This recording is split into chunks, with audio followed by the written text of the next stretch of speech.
BNP যদি ক্ষমতায় আসে তাহলে আর কখনো এই বাংলাদেশের মাটিতে তরুণদের কোনো রকম অধিকার হরণ করা হবে না।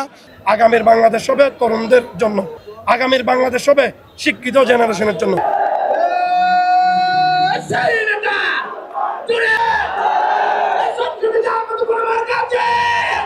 কক্সবাজার ৩ আসনে তারুণ্যের সমাবেশ হয়েছে ছাত্রদলের এবং আজকের এই তারুণ্যের সমাবেশে বেশ উৎসবমুখর আমেজ ছিল এবং আমরা এই মুহূর্তে দুজন ছাত্রদল নেতার সাথে কথা বলবো। এই যে তারুণ্যের ভাবনায় একটা আপনারা সমাবেশ করেছেন এবং যেহেতু আপনারা ছাত্রদলের রাজনীতি করেন সেহেতু আপনারা দানের শীষে ভোট দেবেন, তবে পরবর্তী সময়ে বিগত সময়ের তুলনায় পরবর্তী সময়ে ছাত্রদের জন্য কি কথা বলবেন আপনারা? ধন্যবাদ, সর্বদা আপনাদেরকে ধন্যবাদ জানাচ্ছি।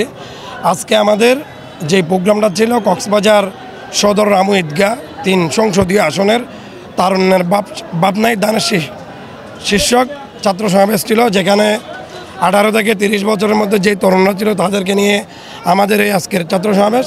বিগত 3 টার্মে এই যে তরুণ প্রজন্ম সারা বাংলাদেশে যে প্রায় 12 কোটি ভোটার, 12 কোটি ভোটারের মধ্যে আমাদের তরুণ প্রজন্ম আছে প্রায় 5.25 কোটি ভোটার। 4 কোটি 70 থেকে 80 লাখ তরুণ প্রজন্মের ভোটার আছে, যারা বিগত 2014 সাল, 2018 সাল এবং 2024 সালে তাদের ভোটাধিকার থেকে বঞ্চিত হয়েছে, তাদের মৌলিক অধিকার থেকে বঞ্চিত হয়েছে। আগামীতে বাংলাদেশে আমরা এমন একটা সরকার প্রতিষ্ঠা করতে চাই যারা বিগত আমলে এই যে জুলাই আগস্ট অভ্যুত্থানে যারা নিহত হয়েছে, যারা আহত হয়েছে, যারা কষ্ট করেছে, যারা হাসিনাকে বাংলাদেশ থেকে পালিয়ে যেতে বাধ্য করেছে আন্দোলন সংগ্রামে, তাদের মতামতকে প্রায়োরিটি দিয়ে একটা সাম্য মানবিক বাংলাদেশ বিনির্মাণ আগামীতে বিএনপি করতে যাচ্ছে। সেইটার আলোকে আজকের এই তারুণ্য সমাবেশে আমাদের অতিথিবৃন্দ কথা বলেছেন এবং আমরা আপনারা সমাজের দর্পণ আপনাদেরকে আশ্বস্ত করতে চাই, কক্সবাজার জেলা ছাত্র দলের পক্ষ থেকে আগামীর বাংলাদেশ হবে তরুণদের জন্য, আগামীর বাংলাদেশ হবে তারুণ্যের জন্য, আগামীর বাংলাদেশ হবে শিক্ষিত জেনারেশনের জন্য। আপনারা জানেন বিগত ফ্যাসিস্ট সরকারের আমলে যে তরুণ ভোটাররা তারা তাদের ভোটাধিকার প্রয়োগ করতে পারে নাই। আমরা আজকে এই তারুণ্যের সমাবেশের মাধ্যমে কক্সবাজার সংসদীয় আসন 3-এর সকল তরুণদেরকে এখানে সমবেত করেছি এবং তাদেরকে আমরা আশ্বস্ত করেছি আগামীতে যদি দানের শীষ প্রতীকে তারা ভোট প্রদান করে, যদি দানের শীষ প্রতীক যে দলের প্রতীক বিএনপি যদি ক্ষমতায় আসে তাহলে আর কখনো এই বাংলাদেশের মাটিতে তরুণদের কোনো রকম অধিকার হরণ করা হবে না এবং তরুণ সমাজের জন্য আমরা কাজ করে যাব। বাংলাদেশে যে তরুণ বেকারত্ব সমস্যায় ভুগছে, আমরা সেই বেকারত্ব দূরীকরণে কাজ করব, আমরা ছাত্রদের অধিকার প্রতিষ্ঠার জন্য কাজ করব, আমরা সাম্য ও মানবিক একটি রাষ্ট্র গঠনের জন্য এই দেশে আমরা কাজ করে যাব। সকল জনকল্যাণমূলক কাজকে প্রাধান্য দিয়ে সকল সমাজ ব্যবস্থাকে আমাদের সুন্দর রাখতে হবে। সেজন্য এই বাংলাদেশকে যদি আমাদের সার্বভৌমত্বকে টিকিয়ে রাখতে হয় তাহলে তারুণ্য নির্ভর বাংলাদেশ হতে হবে।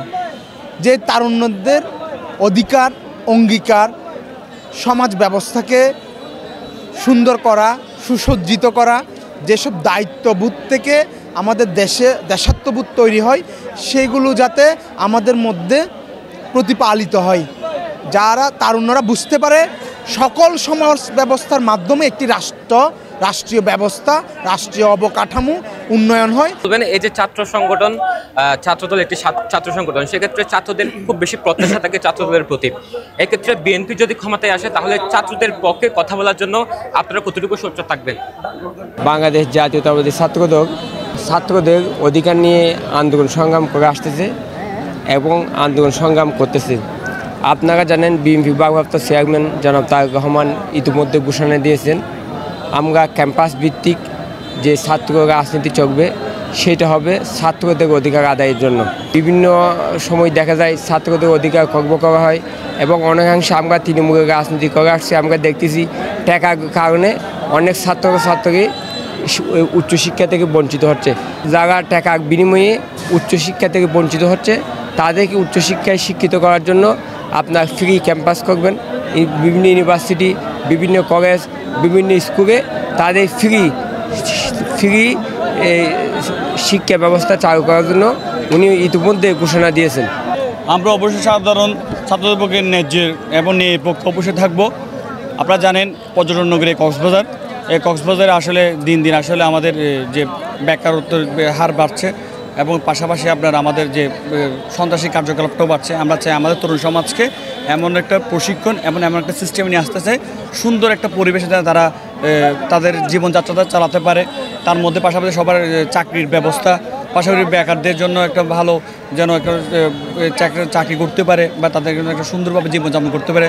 এবং যারা মাদকের সাথে সম্পৃক্ত যারা আছে তাদেরকেও আমরা আমাদের বিভিন্ন সাংগঠনিক কার্যক্রমের মাধ্যমে, বিভিন্ন সিস্টেম প্রশিক্ষণের মাধ্যমে তাদের একটা সিস্টেমের মধ্যে নিয়ে আসবো ইনশাআল্লাহ। ছিলাম ছাত্রদল নেতাদের সাথে, তারা যেমনটি বলছেন আজকে তারুণ্যের সমাবেশে যে আলোচনা পরবর্তী সময়ে ছাত্রদল নেতারা বলছেন আগামীতে বিএনপি যদি ক্ষমতায় আসে তাহলে সাধারণ ছাত্রদের পক্ষে তারা কথা বলবে এবং ছাত্রদের অধিকার আদায়ে তারা কাজ করে যাবে।